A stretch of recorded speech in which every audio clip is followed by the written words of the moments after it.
ወቅት ያየናቸው አንዳንድ በጣም የሚያበረታቱ ጉዳዮች አሉ።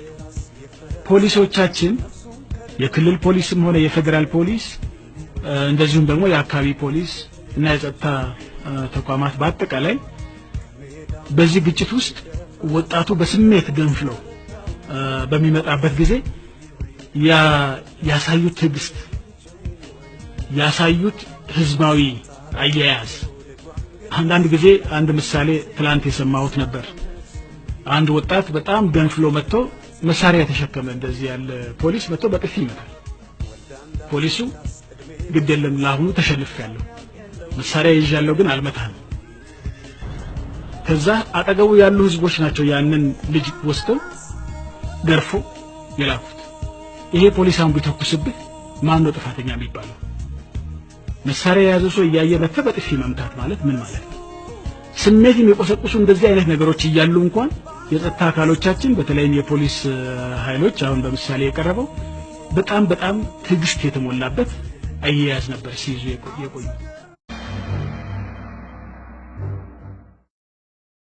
የመስሪያ ቤታችን ኳሊቲ መረጃ አለን ወይ? ውሳኔ ልንሰጥ የሚያስችለን ወቅታዊ የሆነ መረጃ አለን ወይ? እኔ እርግጠኛ ነኝ አሁን ጠቅላይ ሚኒስትር ጽሕፈት ቤት ውስጥ እኔ መረጃ አለኝ ብዬ ለመናገር የሚያስችል አፍ የለኝም።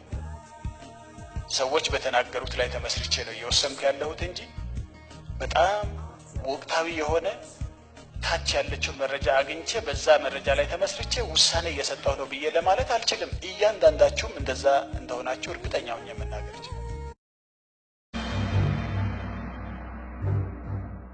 ነው የሚሉት ነገር እንዴት ነው የሚገኘው ነው ጥያቄው። ይሄ የሚገኝበት መንገድ በተግባር በሚገባ ተረጋግጧል። አንደኛው ትግራይ ክልል፣ ቤኒሻንጉል ክልል፣ ኦሮሚያ ክልል፣ ጋምቤላ፣ ደቡብ ብሔረሰቦች ክልል ሰፊ የወርቅ ምርት አላቸው። ስለዚህ ገንዘብ መነሻ ገንዘብ ማንጣት የፈለገ ሰው ሰፌድ ይዞ ሄዶ ወርቁን አንጥሮ ብር ማምጣት።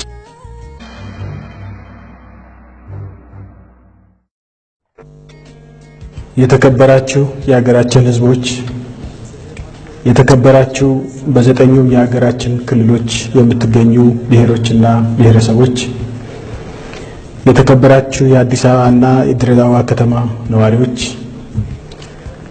በመካከላችን የተገኛችሁም ሆነ በውጭ ሀገር ሆናችሁ ከኢትዮጵያ ህዝብ ጋር አንድ ላይ የሀዘናችን ተካፋይ ሆናችሁ ክቡራን የኢትዮጵያ ዲያስፖራ አባላት፣ የተከበራችሁ የሀገራችን አርሶ አደሮችና አርብቶ አደሮች፣ የተከበራችሁ የኢትዮጵያ ምሁራን፣ የዩኒቨርሲቲ መምህራን፣ ተመራማሪዎችና ተማሪዎች፣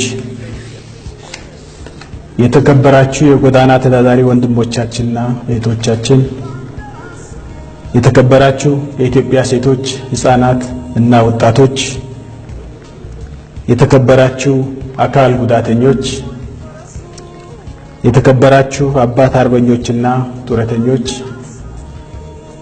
የተከበራችሁ መካከለኛና ከፍተኛ ባለሀብቶች እና የንግዱ ማህበረሰብ አባላትና ሰራተኞች፣ የተከበራችሁ የአነስተኛና ጥቃቅን ንግድና ማምረቻ ተቋማት ባለቤቶችና ሰራተኞች፣ የተከበራችሁ የአንደኛ እና ሁለተኛ ደረጃ ትምህርት ቤት መምህራንና ተማሪዎች፣ የተከበራችሁ የመንግስት ሰራተኞችና ኃላፊዎች፣ የተከበራችሁ በሰላማዊና ህጋዊ መንገድ የምትሰሩ የተቃዋሚ ፖለቲካ ፓርቲ አመራሮችና አባላት፣ በዝርዝሩ ያልጠቀስኳችሁ ሌሎችም የኢትዮጵያ የህብረተሰብ ክፍሎች፣ የዝርዝሩ ቅደም ተከተል ለማንበብ እንዲመች ካልሆነ በስተቀር ምንም ደረጃ የሌለው መሆኑን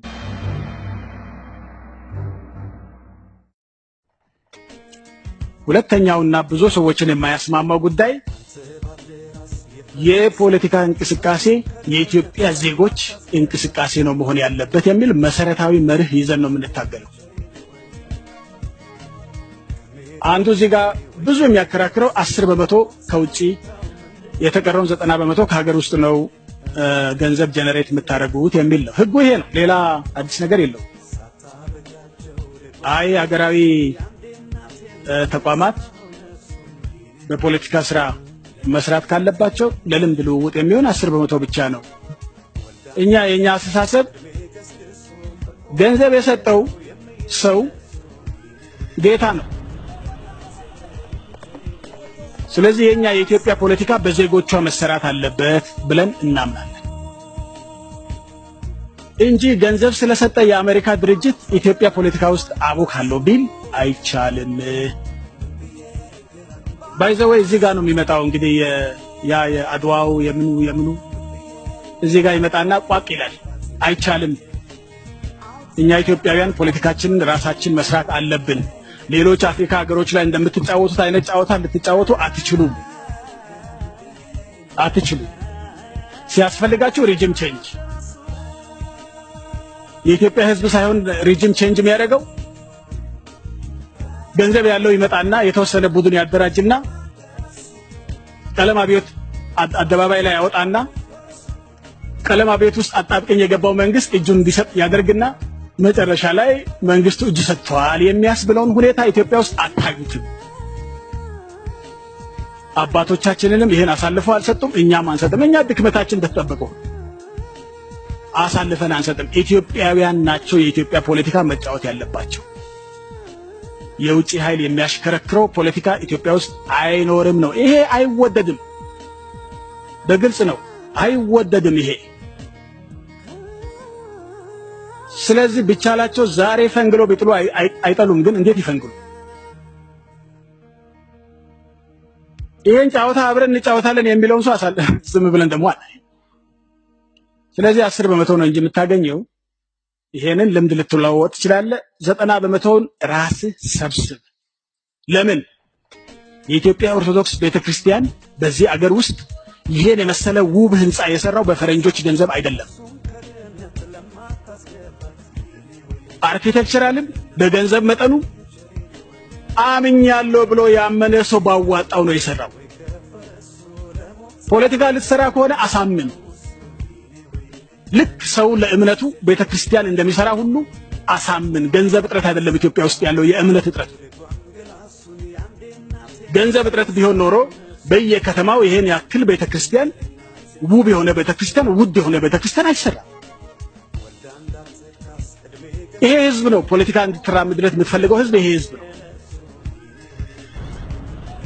ስለዚህ ይሄን ህዝብ ገንዘብ ስጠኝ ብትለው ይሰጣል ካመነ፣ ፖለቲካ ካመነ።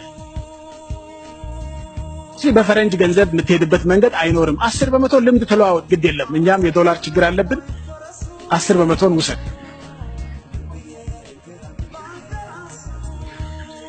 ከዛ ባሻገር አትሄድም ነው። ይሄ ነው ህጉ፣ ይሄ ነው። ይሄ የብዙ ሰዎችን ጓዳ አፍርሷል።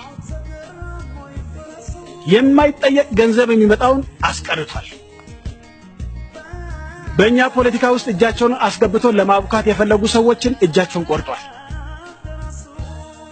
ስለዚህ በየሶሻል ሚዲያ ብትገቡ ይሄን ታገኛላችሁ። የኢትዮጵያ ህግ ስታይፍሊንግ ነው፣ የበጎ አድራጎትና ማህበራት ህግ የሚባለው አፋይ ነው፣ ሰፎኬቲንግ ነው የሚል በየቦታው ታገኛላችሁ። እኛ ግን እጅ አልሰጠንም። ያው እስከዛሬም ድረስ ሳፎኬቲንግ አይደለም። ሞክር ፖለቲካውን በአገር ውስጥ ገንዘብ ለመስራት ሞክር ነው ጉዳዩ። አገራችንን ፖለቲካ በአገራችን ማካሄድ አለብን የሚል ከተማመንን በኋላ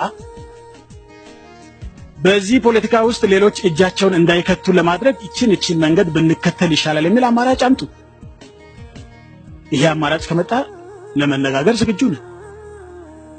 ነገር ግን 90% ከአሜሪካኖች ብር አምጥተህ ሎካል ኤንጂኦ ፖለቲካ ላይ የሚሰራ ኤንጂኦ ስራ የሚባል ከሆነ ይሄን አንቀበልም።